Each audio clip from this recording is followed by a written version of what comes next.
ரொம்ப ட்ரெண்டிங்காக உள்ள ஒரு பிஸ்னஸ். இது நீங்கள் ஃப்ரான்ச்சைஸியாக போகும்போது 50,00,000 வரைக்குமே வந்துடுது சார்.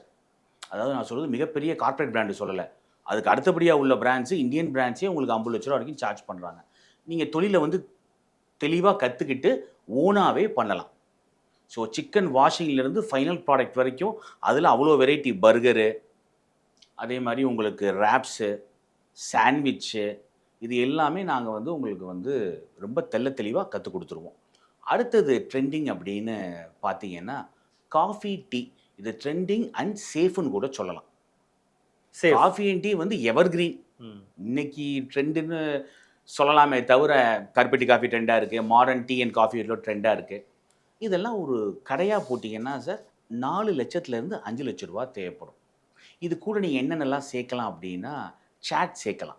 சாட் மாஸ்டருக்கு சாட் மாஸ்டருக்கு நான் சொன்னேன் இல்லையா? சம்பளம் பெரிய சம்பளம். ரூ. 30,000 சம்பளம் கேட்குறேன். நீங்க எங்ககிட்ட கத்துக்கிட்டு பண்ணும்போது, அந்த சம்பளத்த வந்து நீங்க அப்படியே மிச்சப்படுத்திடலாம். ஒரு வாட்டி கத்துக்க போறீங்க ரூ. 10,000 குடுத்துன்னா, அது என்னைக்குமே உங்களுக்கு வந்து நல்லது தான். ஸ்டாஃப் உங்கள மிரட்ட மாட்டாங்க.